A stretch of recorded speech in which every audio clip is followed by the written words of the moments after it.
اعوذ باللہ من الشیطان الرجیم بسم اللہ الرحمن الرحیم۔ صحیح بخاری شریف حدیث نمبر 46۔ زبید بن حارث الیامی کہتے ہیں، میں نے ابو وائل سے فرقہ مرحبہ کے عقائد کے متعلق پوچھا تو آپ نے فرمایا، مجھے عبداللہ بن مسعود رضی اللہ تعالیٰ عنہ نے بتایا، نبی اکرم صلی اللہ علیہ وسلم نے فرمایا، مسلمان پر عیب لگانا فسق اور اس سے لڑنا کفر ہے۔ صحیح بخاری حدیث نمبر 47۔ حضرت انس بن مالک رضی اللہ تعالیٰ عنہ کہتے ہیں، مجھے عبیدہ بن صامت رضی اللہ تعالیٰ عنہ نے بتایا، ایک دن رسول اللہ صلی اللہ علیہ وسلم لوگوں کو لیلۃ القدر کے تعین کے بارے میں مطلع کرنے کی غرض سے نکلے۔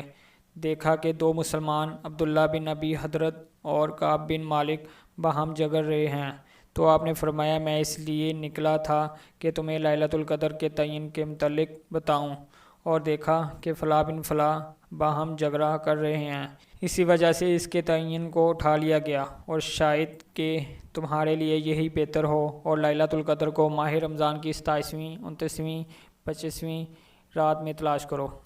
صحیح بخاری شریف حدیث نمبر 48۔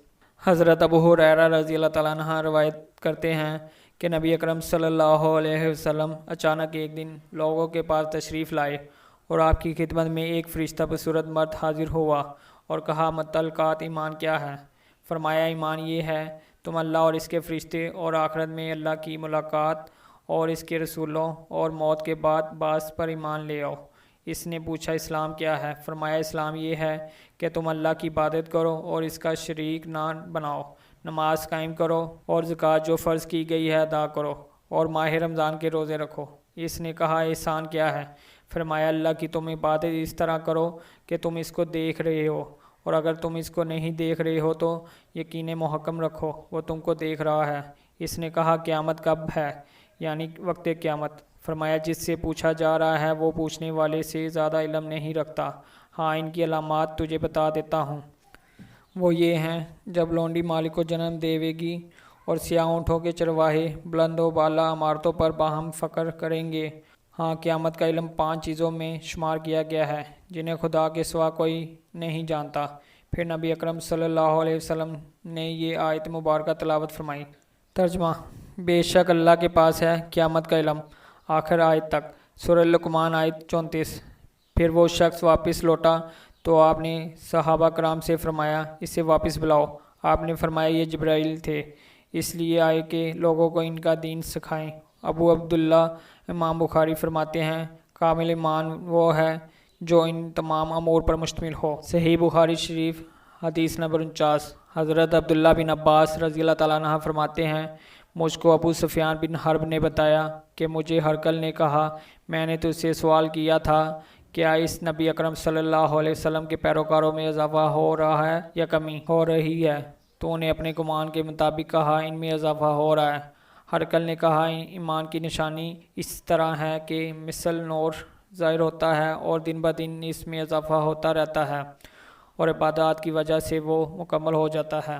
ہرقل نے کہا، میں نے تجھ سے پوچھا تھا، کیا اس کے دین میں داخل ہونے کے بعد اس کو ناپسند کرتے ہوئے کسی نے دین چھوڑا ہے؟ تو نے کہا، نہیں۔ اور اسی طرح ایمان ہے، جس وقت دلوں کی مسرتوں میں سما جاتا ہے، کوئی بھی اس کو ناپسند نہیں سمجھتا، یعنی اسے چھوڑنے پر آمادہ نہیں ہوتا۔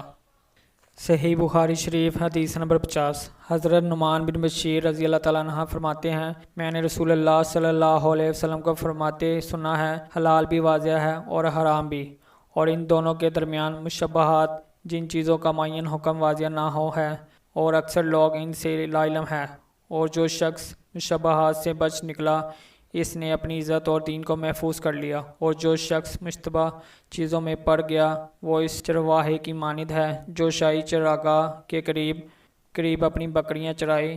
خدشہ ہے کہ شاہی چراگاہ کے قریب ہونے کی وجہ سے وہ اس میں گھس نہ جائے۔ خبردار، ہر بادشاہ کی ایک چراگاہ ہے، اللہ تعالیٰ کی بھی ایک چراگاہ ہے جو اس کی زمین ہے، وہ چراگاہ اس کی حرام کی ہوئی چیزیں ہیں۔ خبردار، انسان کے جسم میں ایک گوشت کا لوتھڑا ہے، جب وہ درست ہو تو پورا جسم سنور جاتا ہے، اور جب خراب ہو تو پورا جسم بگڑ جاتا ہے، اور وہ